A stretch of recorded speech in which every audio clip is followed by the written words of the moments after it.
J'ai été la jalouse maladive, forcément, manque de confiance, insécure, donc on devient jaloux. Moi, j'ai une grande peur de la trahison. La seule façon de dissoudre une peur, c'est d'accepter de s'y confronter. Est-ce que ça t'est déjà arrivé, toi, d'être bien en amour, pas pour la personne, mais pour le fait d'être en couple, quoi? Bon Manu, bienvenue. Merci. On a eu le temps de boire un petit café, on a eu le temps d'échanger. Moi, avant de te présenter, j'aimerais juste dire pourquoi j'ai voulu t'inviter aujourd'hui. Et les gars, j'ai voulu l'inviter parce que je l'ai découvert sur les réseaux il y a quelques mois. Et à un moment, je regarde une story. Parce que madame a fait un beau voyage solo au Maroc il y a quelques jours. Et généralement, moi, quand mes potes partent seuls en voyage, ils vont en boîte de nuit, ils font plein de rencontres, ils vont se baigner, ils se couchent à pas d'heure, bref. Et là, Manu, je regarde, et elle fait de belles rencontres. Elle rencontre pas mal de chiens. Mais pas les chiens de boîte de nuit comme on voit à Paris, pas les gros charros. Tu mets plein de stories de chiens. Et carrément, elle met une story à un moment, tu mets une story, s'il vous plaît, il y a un chien qui est blessé, est-ce que quelqu'un peut l'aider, compagnie.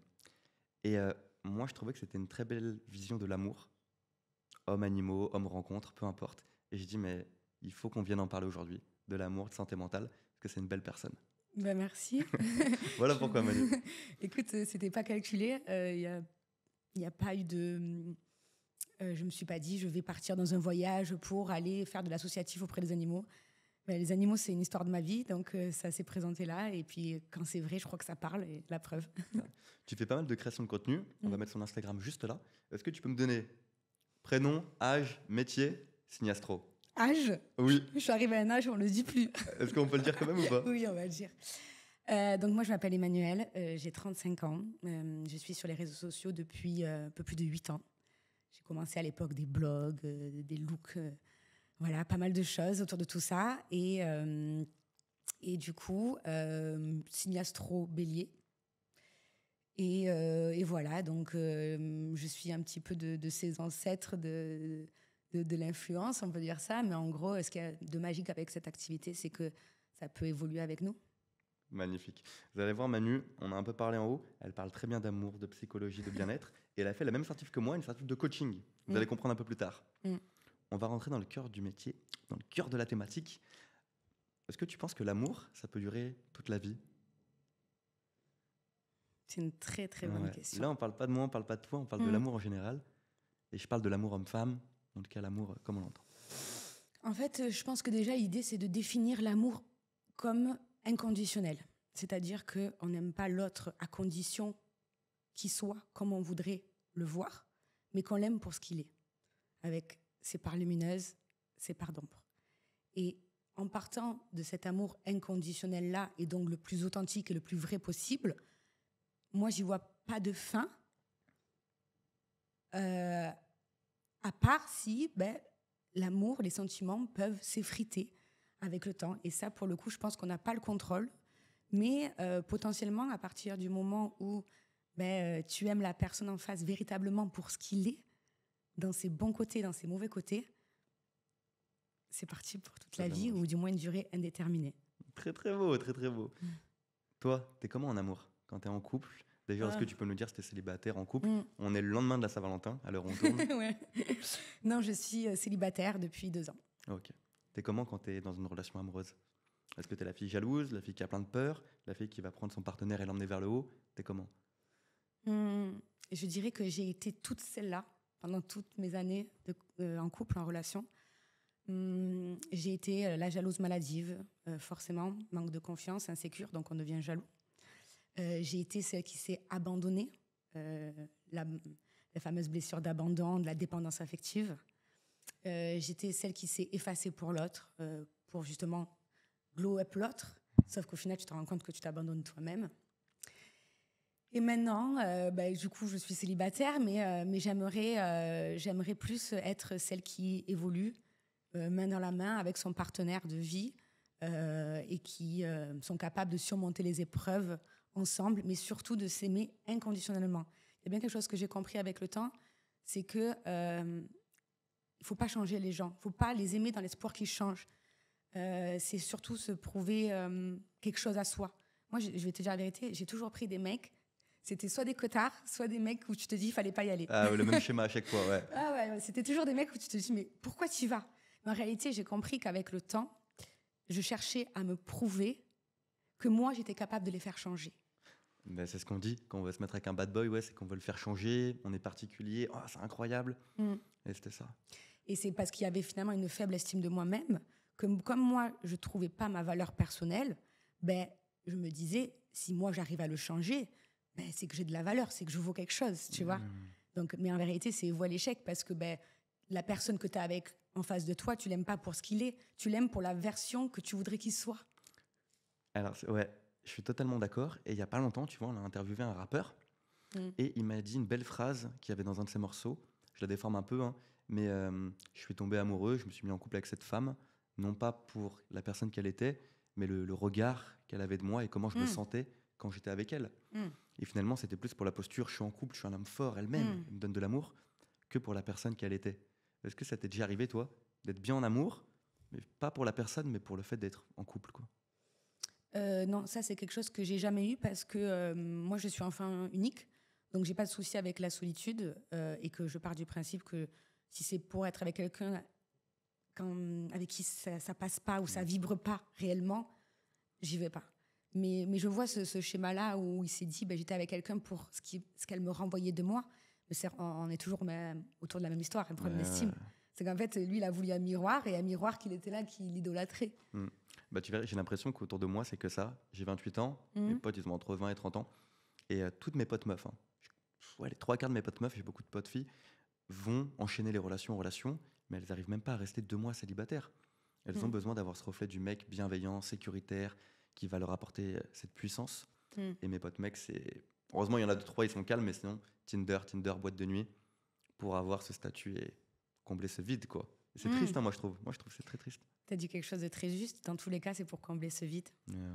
Et lorsqu'on comprend qu'il n'y a que nous qui pouvons le combler, on est libéré. Manu, moi, j'aimerais qu'on parle de ta plus longue relation. Ouais. Tu m'as dit que tu avais eu... Je crois que tu as eu peu de grandes relations dans ta vie. Ouais, j'en ai eu 3. 3. La plus grande, elle a duré combien de temps?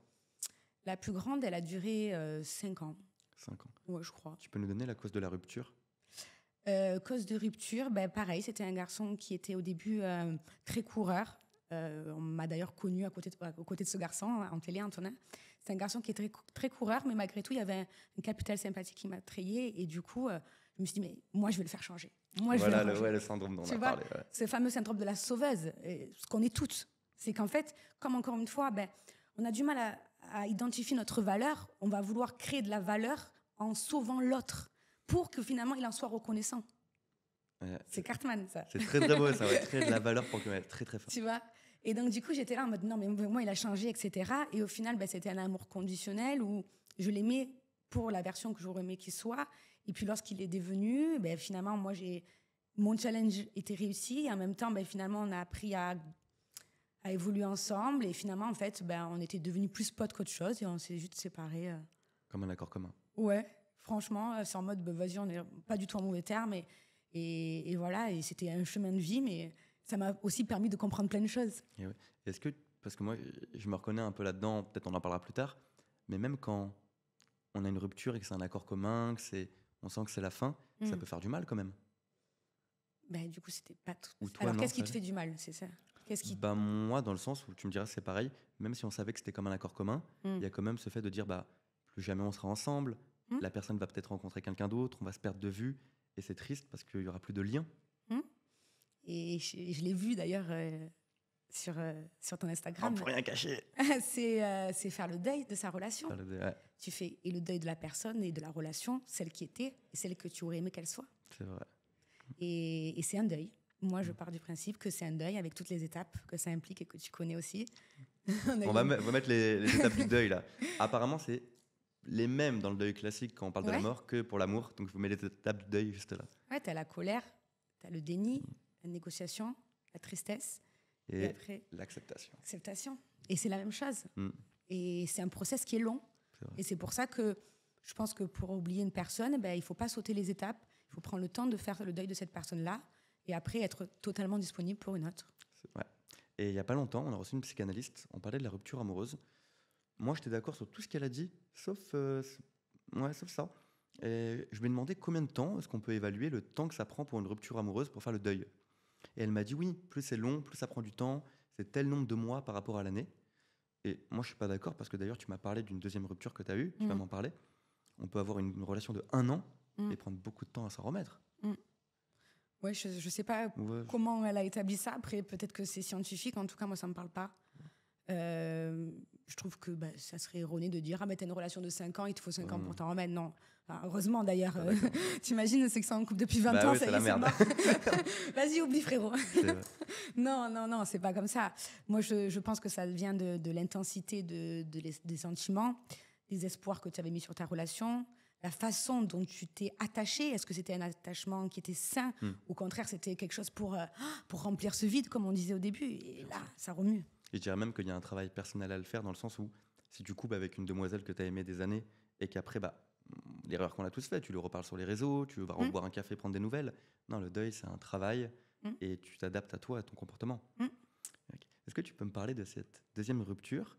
Si je ne me trompe pas, ça avait duré 1 an, 1 an et demi, cette relation. Et tu m'as dit que la rupture était particulière quand même. Ouais, j'en ai chié. T'en as chié? Ah, de ouf. Tu peux nous donner la cause ou pas de la rupture? Ouais, en fait, on était ensemble, ça a été un couple de Covid, donc du coup très fusionnel. Tu vois, et il y avait beaucoup d'amour. C'était quand même une personne que j'ai beaucoup aimée parce que je trouvais qu'il y avait un bon fond, une bienveillance, etc. Et en fait, cette relation, elle s'est construite à un âge où tu te dis potentiellement ça peut être la personne avec qui je construis ma vie, je vais avoir des enfants, etc. Et lorsque la séparation arrive, finalement, tu dois faire et le deuil de la personne que tu aimes et le deuil des mois passés ensemble, aussi intense soit-il, et aussi de cette projection que vous aviez. Et ouais, ça doit être carrément plus dur, limite, de tout ce que tu as projeté, te dire non, c'est fini. Et c'est en ce sens que c'était compliqué parce que tu as tous tes rêves qui s'écroulent, ceux de la petite famille parfaite avec le chien et la piscine, tu vois. Et c'est OK parce qu'en réalité, c'était pas le moment, c'était pas la personne. Mais ça a été très dur et après, ça m'a permis aussi plein de choses, de comprendre pourquoi l'attachement était fort. Et en réalité, pour avoir fait justement pas mal de psychanalyse, moi, je pense que si la relation amoureuse est si difficile qu'on a l'impression qu'on va mourir, c'est parce que ça a fait écho à des blessures bien plus profondes. Qu'est-ce qui t'a justement aidé à surmonter cette rupture alors? La thérapie. Ouais. Parce qu'on peut le dire, à chaque fois, on encourage les jeunes à avoir des thérapeutes, des psys, des coachs, peu importe. Ouais. Et t'es allé voir un thérapeute, un psy? J'ai tout vu. Tout vu, la totale, ouais. Ah, j'ai tout fait. Non, en fait, moi, je suis arrivée à un stade où, justement, après cette relation-là, vraiment, j'allais très, très mal. J'ai fait ce qu'on appelle, du coup, une dépression. Et je me levais la nuit, je criais. Ah ouais, tellement des larmes, tellement que c'était dur pour moi, mais parce qu'en fait, on comprendra plus tard que c'est aussi la réponse à d'autres blessures émotionnelles de l'enfance. Tellement que j'avais mal, je me suis dit, mais je ne vais pas m'en sortir. Ouais. Je n'avais pas la capacité, tu vois. Donc, je me dis, il faut que j'aille demander de l'aide à quelqu'un. Et du coup, une copine me dit, tiens, moi, j'ai vu une psy, elle est pas mal. Et là, c'est parti. Top. Et c'est là où je suis rentrée en psy, au début, pour rupture amoureuse. Et en fait, tu comprends vite que c'est... Elle te dit, oui, assis-toi, on va parler. Et là, tu comprends que tu rentres dans ce que moi, j'appelle le plus merveilleux chemin, celui de la rencontre de soi, tout simplement, de ta vie. Magnifique. Tu dirais quoi, justement, à une jeune fille qui traverse un peu une rupture, un peu comme la tienne, et qui dit, mais je ne vais pas aller parler à un inconnu sur un fauteuil, c'est chelou. Alors, moi, ce que je dis tout le temps, c'est que c'est compliqué d'être acteur d'une pièce et spectateur. Et qu'en fait, lorsqu'on est sur la scène, on a du mal à voir tout ce qui se passe autour, à avoir une prise de hauteur, à avoir du recul. Et donc, forcément, d'avoir un œil extérieur, ça va venir mettre un petit peu de douceur et une vision différente de ce que toi, tu as de la situation. D'accord ? C'est que potentiellement, tu es dans une pièce de théâtre, tu cherches la clé, mais là, en fait, tu es dedans, tu es perdu. Alors qu'en fait, tu as peut-être des fois quelqu'un qui te dit, peut-être tu devrais aller regarder par là. Parce qu'encore une fois, le but du thérapeute, c'est pas de te dire il faut que tu fasses ci, ça pour aller mieux. Mais on te donne des pistes. OK, pourquoi pas aller voir du côté du papa, de la maman, ou peut-être mettre de la lumière sur ça. Et là, tu commences à... Et il y a différents types de thérapeutes. Il y a le mec cool qui va te parler comme un jeune, tu as la dame de 80 ans qui va te parler calmement. Il y a tout, il y a tout. Il y en a pour tout. Et moi, j'invite vraiment aussi à tout tester. Moi, j'ai beaucoup aimé la psychanalyse. Mais à côté de ça, j'ai fait aussi du coaching. J'ai été accompagnée d'une coach avant moi-même de le devenir. J'ai fait des soins énergétiques, j'ai fait des soins chamaniques. Hypnose? Hypnose à la Hypnose, j'adore ça. EMDR, EMDR. kinésiologie. Et en fait, teste. Test, bah Tu sais ouais. quoi, ouais, ça demande un petit budget, mais honnêtement, Mm. ça sera toujours mieux mis sur toi que dans un manteau. Ouais, c'est 2 fois moins cher qu'une bouteille en boîte de nuit. Donc Voilà. tu peux tester. C'est ça. C'est vrai. Et teste différents psys, différents thérapeutes, différents accompagnements. Il y en a forcément un qui va t'aller. C'est vrai. Et ouais, donc au final, vous voyez, la thérapie, ça l'a beaucoup aidé pour la rupture amoureuse. La rupture, on l'a vu, plus ou moins long, ça veut rien dire le temps que tu es resté avec. Est-ce qu'aujourd'hui, tu gardes contact avec la personne? Non, c'est pas une personne avec qui j'ai gardé contact parce que la vie a fait que chacun a pris son chemin et que moi, je suis pas du genre à rester amie avec mes ex. C'est pas quelque chose que je fais perdurer dans ma vie, mais en tout cas, voilà, j'espère que tout va bien pour eux. Ouais. On les embrasse. Et moi, je suis très très curieux, donc plein de petites questions intimes. Ouais. Aujourd'hui, ça fait 2 ans que tu es célibataire? Ouais. Alors, la question, je vais pas demander est-ce que c'est un choix, compagnie, mais est-ce que tu te mets des critères? Est-ce que tu te dis demain tu peux rencontrer l'amour? Est-ce que appli de rencontre, je sais pas quoi? Dis-moi tout. Alors, je pense que le célibat à 20 ans et le célibat à partir de 30-35 ans, c'est pas le même. C'est-à-dire que à 35 ans, j'ai pas envie de prendre quelqu'un pour prendre quelqu'un, Ouais. pour m'amuser. Tu as de l'expérience, ça t'as vécu, maintenant. Vu que je sais où je veux aller, si je choisis de me lancer dans une histoire avec quelqu'un, c'est que potentiellement j'envisage un avenir avec cette personne. On ne dit pas que dès le premier date on va se marier, mais que plus ou moins ça correspond au profil de la personne avec qui on a envie de partager sa vie. Et du coup, est-ce que tu as déjà les critères en tête ou tu peux te laisser surprendre? Après, je pense qu'il y a des critères selon les valeurs que Ouais. l'on a, sur lesquelles on peut déroger, parce que par expérience, tu sais que si finalement, toi, tu as une valeur authenticité que tu ne retrouves pas chez la personne en face de toi, il y a un conflit, ça ne va pas Bien marcher. sûr. Donc après, c'est en te connaissant toi que tu sais que tu auras une meilleure façon de choisir ton partenaire pour que ça corrèle mieux. Et moi, je dirais qu'un des critères sur lesquels je ne dérogerai pas, et ça va être la bienveillance, quelqu'un qui a un bon fond, voilà, et aussi l'authenticité, pas besoin de mettre des masques. Ouais. Viens, on s'aime, on n'a plus le temps pour ça. Est-ce que tu peux me casser un peu la barrière, parce que toi, tu es créatrice de contenu. Toi, tu peux totalement sortir avec quelqu'un qui fait un métier, qui est boulanger, qui est facteur, qui n'a rien à voir. Non, bien sûr. Il y avait un peu ce cliché, on en parlera un peu de la création de contenu, c'est une communauté, quoi. Non, moi j'ai dit, en rigolant avec mes copines, elles me disent, mais toi, il ne te faut pas un créateur, il ne te faut pas un mec sur Instagram, il te faut quelqu'un qui est de la vraie vie, entre guillemets. J'ai dit, bah ouais, moi je veux pas un mec qui aime plus les caméras que moi. C'est vrai que ça peut être compliqué de 2 créateurs ensemble. Non, mais, Ah ouais. et c'est plus en rigolant, mais en réalité, je ne sais même pas, tu vois. Mais dans l'idée que faut pas qu'il y ait non plus cette guéguerre de moi j'ai eu ce contrat, toi tu l'as pas eu, et attends, mais viens on fait ci, où on prémédite nos vidéos, des choses comme ça, il y aurait un manque d'authenticité sur la relation. Tu vois, moi les réseaux c'est mon travail, c'est ce que j'aime faire, mais viens on parle d'autre chose, on fait autre chose, et quitte après à faire des projets ensemble aussi, c'est intéressant. C'est vrai. On va terminer sur l'amour, parce que moi j'ai 28 ans, et Ouais. déjà à 28 ans je ressens un tout petit peu cette pression de faut que je trouve peut-être ma future femme, peut-être me Ok. poser. Et toi, tu arrives à 36 ans, on va parler de cette fameuse pression qu'on peut ressentir pour se mettre en couple. Et cette pression, j'ai l'impression, qui est bien plus haute chez les femmes que chez les mecs. Tu ressens quoi, toi? Alors, moi, je pense que la pression existe. Il y a celle qui est dans le milieu social. Voilà, la pression sociale de se dire qu'on a 35 ans, qu'on est à l'écart des codes de la société parce qu'on n'a pas encore de famille, pas encore d'enfants. Il y a aussi pour moi la pression familiale, de la maman qui te dit j'aimerais bien avoir des petits-enfants, la tata qui te dit mais pourquoi toi tu n'arrives pas à trouver quelqu'un, etc. Et tu as aussi finalement la pression de soi à soi. Ouais. La pression que l'on se met malgré tout, pas parce que on va chercher à se dévaloriser ou à mettre un jugement sur notre situation, mais plus parce qu'il y a une horloge biologique qui tourne. Ouais. Et c'est en ce sens qu'on peut se dire ok, faut pas tarder, tu vois. Donc celle-là pour moi elle est réelle. J'ai jamais trop ressenti la pression sociale, du moins je n'y ai pas accordé d'importance. La pression familiale pour moi c'est ok aussi, mais plus des fois c'est la pression de me dire à un moment donné le système va plus fonctionner. Et ta maman, est-ce qu'elle te met une pression par rapport à ça? Non, voilà, moi j'ai la chance que mes parents m'ont pas trop mis de pression. Après, je pense que on en discutait. C'était en gros comment avancer autour de tout ça. Ouais. Moi, je dis que déjà, c'est arrêter de focaliser dessus. Tu vois, arrêter de se dire ouais, j'ai pas de mari, j'ai pas d'enfant, etc. En PNL, on te dit là où tu mets ton focus, tu mets ton énergie. Donc déjà, garde ton énergie pour autre chose.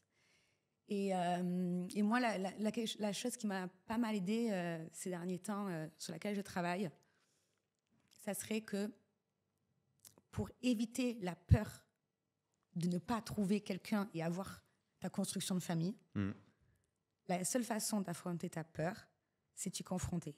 Soit en réel, soit dans l'émotionnel. Tu aurais un exemple à donner? Comment ça? Donc, en gros, moi, ce que je me suis dit, c'est que pour dépasser cette peur, parce que finalement, on se rend compte qu'on est toutes apeurées de la même chose, cette peur de ne pas avoir le temps de rencontrer la bonne personne et le temps de construire une famille, tu vois. Et c'est en gros de se dire, OK, et si ça n'arrivait pas? Qu'est-ce qui se passerait?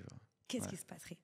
Et justement, moi, je me dis, fais potentiellement peut-être le deuil de cet espoir-là, parce qu'au moins, tu ne vas pas être dans l'attente, tu ne vas pas être dans le manque, et que, OK, si ça ne se passe pas, tu ferais quoi? Tu vois? Et là, d'un coup, il y a un champ des possibles qui s'ouvre à toi. Et ben, tu dis, peut-être je voyagerai, peut-être je créerai mon business, peut-être, franchement, j'irai faire de l'humanitaire. Et là, en fait, d'un coup, ce qui peut se passer, c'est que tu ne vas plus vibrer le manque. Tu vas être dans l'abondance, et c'est peut-être à ce moment-là où tu vas rencontrer la bonne personne ou pas. Mais quoi qu'il arrive, tu auras fait quelque chose qui était juste pour toi. C'est archi beau ce que tu as dit. Et moi, je compare totalement à un jeune qu'on avait interviewé, qui avait perdu l'usage de ses jambes. Il ne savait pas s'il allait les retrouver ou pas. Mais du coup, il imaginait tout ce qui... c'est horrible si je les retrouve pas, si je les retrouve pas. Et à un moment, il a imaginé. Ok, si je les retrouve pas, qu'est-ce qui est possible? Et là, il a vu, mais en fait, ma vie, elle est ouverte d'opportunités, même si j'ai pas de jambes. Et ouais, comme mon amour, se dire, ok, si je trouve pas l'amour après 30 ans, après 40 ans, qu'est-ce qui se passerait? Pour moi, c'est la chose qui m'aide au quotidien, c'est faire le deuil de cette construction de petite famille parfaite que j'avais toujours voulu, parce que moi, je viens d'une famille où on était peu nombreux, je suis enfant unique. C'était une petite famille. J'avais toujours rêvé d'avoir une grande famille avec 3 enfants, le chien, le golden, la piscine, la voiture, le 4x4. Et surtout, vivre une grande histoire d'amour. Et surtout, de me dire, commencer peut-être un processus de deuil émotionnel en disant, c'est possible que ça n'arrive pas. Et si ça n'arrive pas, toi, c'est cool? Pas cool? C'est le processus de deuil et on fait exactement le même. C'est possible que ça n'arrive pas. Et là, comme ça, peut-être que des fois, tu vas être en colère. Des fois, tu vas trouver ça injuste. Des fois, tu vas être frustré. Des fois, tu auras envie de pleurer. Mais ça va être des étapes émotionnelles que tu vas vivre. Et après, pendant ce temps-là, tu vas commencer à te projeter sur d'autres choses et tu vas libérer de ça. Et là, on est même en énergie, tu vas dégager autre chose. Et ça se trouve, il peut arriver quelqu'un comme il peut arriver personne, mais en réalité, tu ne seras pas resté là à attendre. J'espère que tu as bien écouté, mon gars, mademoiselle. Très, très. N'attendez pas. Avant de terminer la thématique de l'amour, je cherchais les commentaires. Sur TikTok et Insta, je regardais toutes les questions qu'on avait à propos de la thématique. Et finalement, j'étais égoïste. J'en ai pris une qui me concerne moi. Ah, vas-y. J'en ai déjà beaucoup parlé, mais ça m'intéresse beaucoup d'avoir ton avis. Je ne vais pas détailler, mais moi, j'ai une grande peur de la trahison qui ne veut pas partir. Et c'est toujours imaginer ce qui pourrait arriver de pire dans une relation. C'est même pas de la jalousie, c'est juste, ok, un jour, ma copine peut me tromper, elle peut me quitter, elle peut ne plus avoir de sentiments. Ça peut arriver. Et du coup, j'anticipe déjà le fait de la quitter avant qu'elle me quitte. Je me dis, si un jour, je sens que la relation, elle peut tomber, je quitterai ma meuf. Et voilà. Et tu vois, il y a toujours cette peur de la trahison. Et qu'est-ce que tu conseillerais par rapport à ça, toi? Alors, c'est parce que, si je comprends bien, c'est que ta peur, c'est la trahison. Et dans l'éventualité, elle peut te trahir, tu commences à la quitter d'abord. Ouais, je me dis, trahir, ça doit faire tellement mal, amoureusement parlant. Ouais. Ce que j'ai jamais ressenti de ma vie, en tout cas, amoureusement parlant. Ouais. Avec du recul. Mais ouais, pour pas que ça arrive, on prend des relations stables. Et dès que la relation n'est pas stable, on dégage la personne. Ok. Qui t'a trahi dans ton enfance? Justement, on a fait un bon travail dessus, j'ai bien réfléchi. Il n'y a pas eu de trahison amoureuse. Il y a eu potentiellement la trahison du papa qui est parti du jour au lendemain. Mais amoureusement, la vie, voilà. Elle parle bien, la vie. Ouais. Et je me dis, c'est chiant parce que même après un gros travail sur soi, parce qu'une peur ne peut jamais partir, peut-être.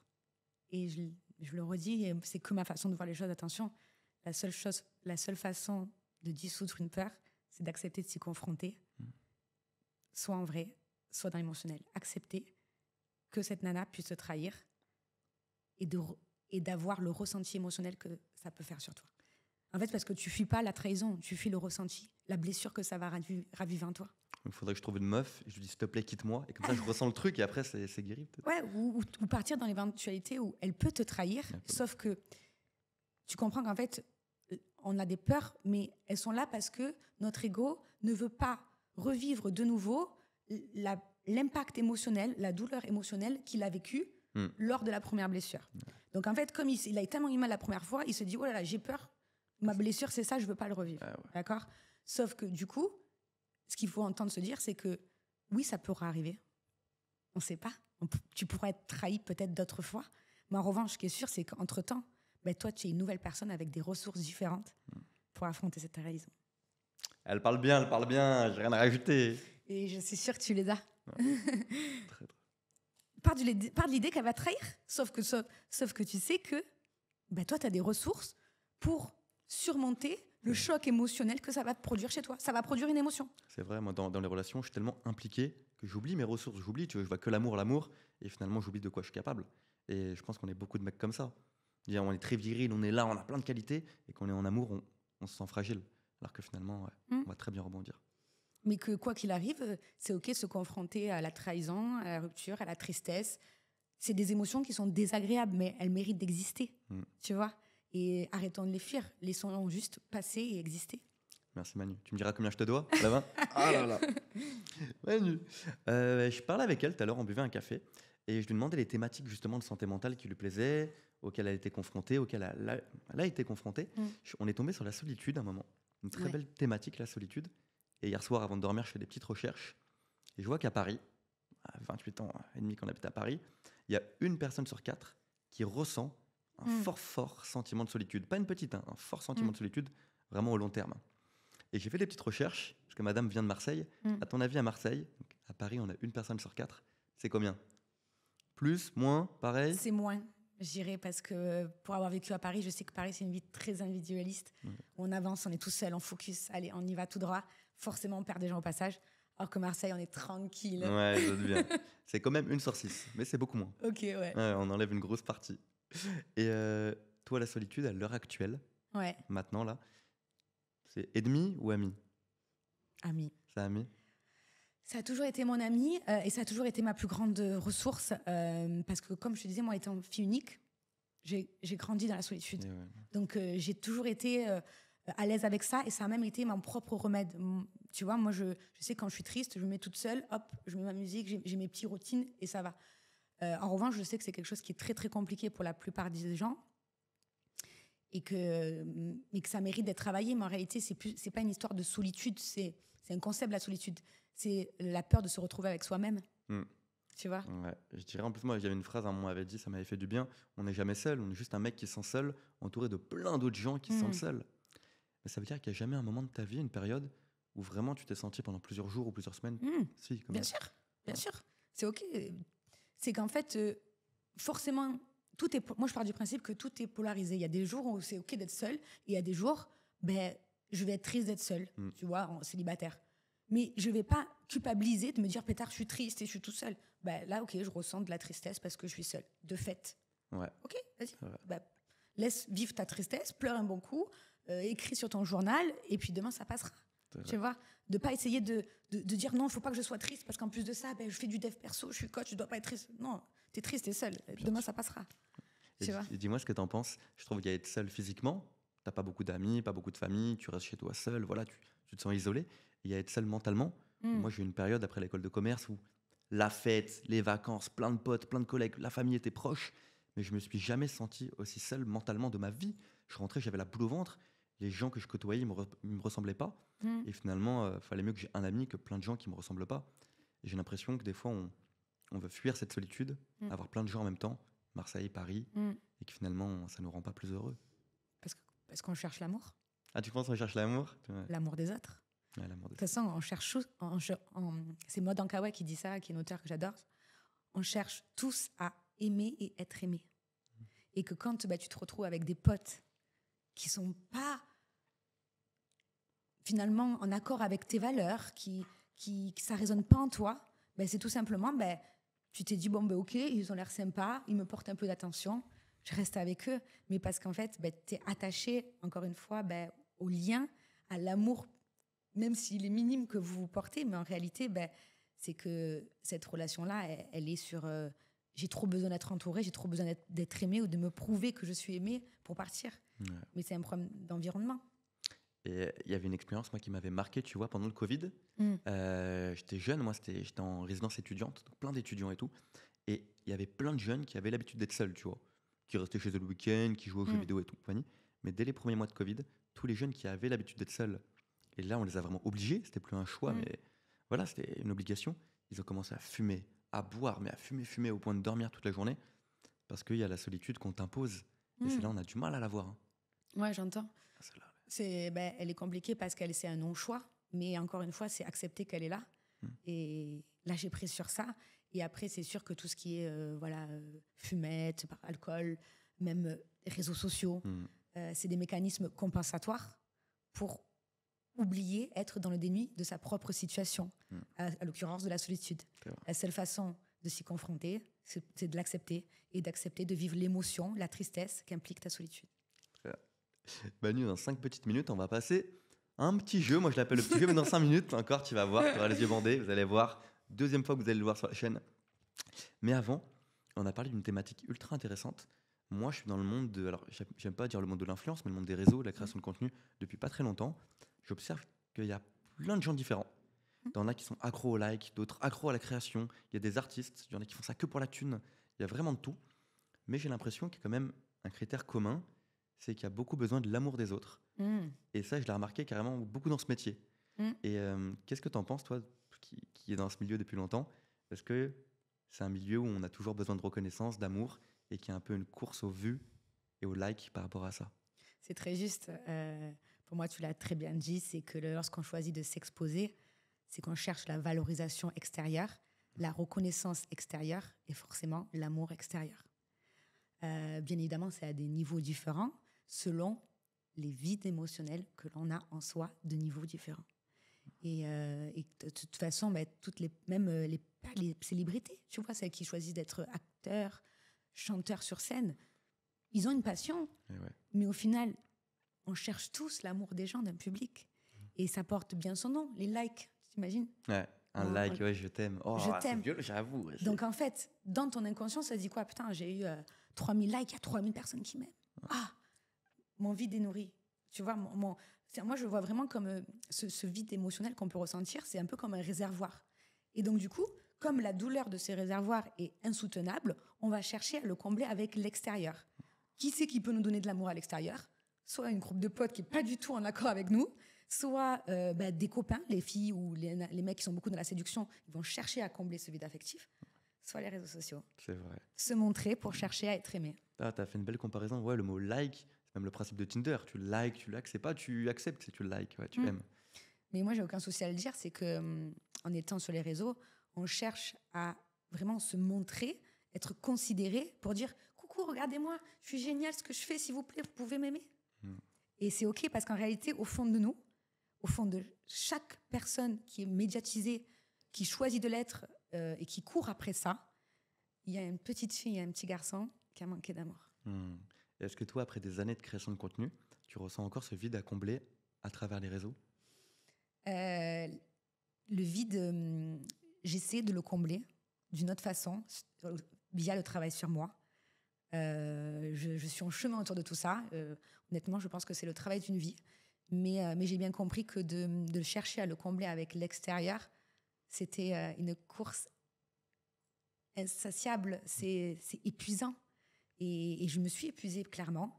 Moi, ça a été mon mécanisme de compensation, d'aller chercher l'amour à l'extérieur avec les réseaux. Comme il y en a, comme tu disais, des potes qui vont chercher avec les femmes, même les femmes qui vont chercher avec les hommes. Sauf qu'au final, tu te rends compte que c'est fatigant et qu'en réalité, ton réservoir, il est jamais plein, jamais rassasié. Parce que la seule façon de le remplir, c'est avec toi-même. C'est avec l'amour de toi et d'aller revoir cette petite fille, ce petit garçon qui a manqué d'amour, qui a manqué de reconnaissance, qui a manqué peut-être de compliments, d'être soutenu, de lui dire moi je suis là pour toi et moi je sais que ce que tu fais c'est bien et que tu n'as pas besoin d'ailleurs de faire. T'es juste parfait comme tu es et moi je t'aime comme tu es. Elle parle trop bien. Les gars, intéressez-vous à la psychologie, au coaching. Manu s'est formée, d'ailleurs, allez voir encore une fois son Insta, elle en parle de plus en plus. Et c'est vrai, ouais, il n'y a rien de plus important que soi-même. Il y a juste au fond de nous tous un petit garçon, une petite fille qui a besoin d'être valorisé, reconnu pour ce qu'il est. Et de se dire que, surtout qu'il n'a pas besoin d'avoir de super notes, de réussir son tournoi de foot, d'être bien coiffé. Il est aimé inconditionnellement pour ce qu'il est. Et si j'ai bien compris, il y a quand même un fort lien du coup entre la solitude et tout le milieu réseaux sociaux. Ouais, ça peut être un médicament, mais aussi un poison. Ça peut être les deux en fait. Ben oui, parce qu'au final, on va chercher à combler avec l'extérieur ce fameux vide émotionnel. Sauf qu'au final, ben, il suffit qu'il y ait une vidéo qui marche pas, qu'on n'obtienne pas le contrat, que voilà, c'est pas toujours le top du tableau, tu vois. Et donc là, tu te retrouves de nouveau toi avec ton vide en fait. Ouais. Et tu te retrouves seul et c'est compliqué. À partir du moment où tu mets la télécommande de ton estime et de ton bonheur dans les mains de l'extérieur, dans les mains d'une autre personne, tu lui donnes le pouvoir de partir avec. Et on dirait, elle fait plein de citations Instagram, c'est très très beau. C'est Manu. Mais c'est le principe de la dépendance affective, tu vois, c'est les nanas qui se mettent en couple et mon bonheur c'est que d'être avec lui, tout ça. Donc en fait, tu te donnes la télécommande, s'il appuie sur un bouton, ah ben, t'es malheureuse. Et puis s'il part avec, ben, t'es en dépression. C'est vrai. Je sais, j'ai fait ça. Et moi, j'ai une dernière question qui n'était pas prévue, mais est-ce que toi, des fois, tes relations amoureuses ont joué un lien positif ou négatif dans ton domaine pro? Elles ont toutes joué. Elles ont toutes joué dans ce que je suis, dans ce que je suis devenue. Et c'est... je ne sais pas si ça a joué sur les domaines professionnels, sur les réseaux sociaux. En tout cas, moi, j'ai jamais surfé sur ça. En tout cas, ce qui est sûr, c'est que sans ces échecs amoureux, je ne serais pas devenue la personne que je suis aujourd'hui. Et je vais même te dire mieux. Moi, j'ai commencé à m'intéresser à la thérapie, au développement personnel, suite à ma rupture qui n'était pas voulue. Et donc, finalement, aujourd'hui, presque, je lui dis merci. Ouais. Tu vois, sinon, je ne serais pas là avec toi à parler de ça. J'aurais pas fait plein de choses. J'aurais pas fait ces formations, ces séminaires. J'aurais découvert des gens. J'aurais pas fait tout ça. Ouais, donc, voilà, c'est toujours ce truc des fois, quand on a le nez un peu dans la merde, on le voit pas. Et après, plus tard, tu te dis, ah ouais, putain, c'était un putain de cadeau caché. Oui. Mal emballé, mais un beau cadeau caché. Ben ouais, on adore dire cette phrase cliché que toutes les emmerdes, des épreuves de la vie, c'est un putain de beau cadeau. Mais tu t'en rendras compte dans 1 mois, 1 an, peut-être dans longtemps. Il y a toujours un cadeau caché. C'est vrai. Bon, on peut passer à la partie la plus intéressante. C'est une expérimentation un peu, mais ça va être très très sympa. Allez.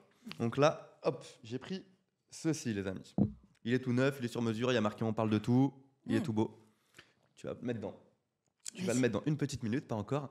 Je lisais plein d'études et je lisais que dans le noir, le cerveau humain, automatiquement, il diminue la peur du jugement, la peur de l'insécurité, la peur de la surveillance. Donc moi, ce que je te propose, c'est que tu vas le mettre. Ça va quand même durer entre 10 minutes et un quart d'heure. Ouais. J'ai préparé une petite liste de questions. Vas-y. Sur toi. Le but, c'est de répondre très cash. De ne pas trop prendre de temps, mais tu as le temps de répondre. Non, pas d'analyser. Mais de ne pas creuser trop. Ok. De ne pas creuser trop. Donc je te laisse le mettre, te détendre. C'est parti, les gars. Et de quand même parler, ce qui est un peu dur, près du micro pour bien qu'on t'entende. Parce que du coup, je vois plus le micro. Et oui, tu peux le sentir avec ta main, tu peux le toucher, voilà. De pas trop loin quand même. Attends, parce que j'ai envie de me mettre à l'aise du coup. Mets-toi à l'aise. Je suis mis à l'aise là. Ah oui, mets-toi à l'aise. Hop, normalement on est bon. C'est parti, donc prends tout le temps que tu veux. Tu réponds, tu respires bien, tu creuses pas trop, et on répond en toute sincérité. Manu, tu es en direct de Paris. C'est quoi l'événement de ta vie qui t'a le plus changé? Ma rupture amoureuse. Parfait. Sur combien d'amis tu peux réellement compter aujourd'hui? 5. Cite-moi une grande peur que tu as surmontée au cours de ta vie. Je dirais, celle que je suis en train de surmonter, c'est la peur de ne pas avoir ma famille et de finir seule. Est-ce que tu auras un conseil pour un jeune qui a exactement la même peur que toi? D'accepter que ça puisse arriver. C'est quoi la chose que tu aimerais faire niveau pro si tu ne pouvais pas échouer? C'est impossible d'échouer. Lancer un podcast. Tu vas le faire quand? Je sais pas, j'attends que tu me formes. Manu, je t'ai pas demandé, mais est-ce que tu as peur du temps qui passe? On a tous peur du temps qui passe. Moi, j'ai peur, mais en même temps, j'ai appris aussi à lâcher ce qu'on peut contrôler. Et moi, j'ai très très peur du temps qui passe. Si tu avais une petite phrase pour me rassurer. C'est que la vie est un cycle, tout bouge. Il y a des saisons, il y a des cycles de lune. Donc, quoi qu'il arrive, le chemin est tracé et il y a juste à se laisser porter. J'adore. C'est quoi la chose dont tu es la plus fière aujourd'hui? La plus fière, je dirais celle que je suis devenue. Quel conseil tu te donnerais à toi-même si là, tu étais tranquillement installé, qu'on allumait la télé et qu'on voyait ta vie dans un propre film? On voit le film de ta vie. À l'heure actuelle, c'est quoi le conseil que tu te donnerais à toi-même? Je dirais, avance, tu es beaucoup plus forte que ce que tu ne le crois. Est-ce que tu peux me donner, prends bien le temps de réfléchir, une expérience ou quelque chose que tu veux absolument faire avant ta mort et que tu n'as jamais fait?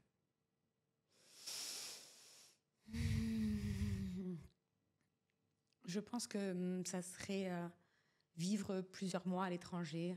J'aime bien l'Asie, à Bali, quelque chose comme ça. Vraiment d'aller vivre dans un autre pays. Et tu vas te bouger. Faut-il, selon toi, pardonner la trahison amicale? Moi, je pense que tout est pardonnable à partir du moment où c'est conscientisé et qu'il y a de l'amour des deux parties et qu'on communique autour de tout ça. Et faut-il alors pardonner la tromperie amoureuse? Tout dépend encore une fois de la communication, de la compréhension. Qu'est-ce qu'il y a derrière la tromperie, les enjeux, et en fait de ce que dit notre cœur. Est-ce que tu as envie de pardonner ou pas? Est-ce que toi, tu as déjà pardonné? J'ai pardonné plein de fois. Est-ce que tu regrettes? Non, je regrette pas parce que j'avais besoin de pardonner pour comprendre après que finalement, c'était pas pour moi. Mais en tout cas, j'ai pardonné. Si tu avais une seule phrase, une seule, ne triche pas, à transmettre à la Manu de 20 ans. À 20 ans? Ouais, à 20 ans. Alors, en 20 ans, j'étais dans les boîtes de nuit. Je travaillais en boîte de nuit. Je t'explique. C'était folie tous les soirs. Je dirais, garde ta folie, garde ta joie de vivre. Ça sera ta plus belle ressource. Parfait. Et j'ai une dernière question.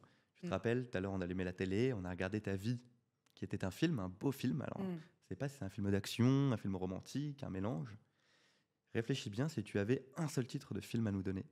Ça peut être un titre qui existe déjà ou un titre que tu inventes.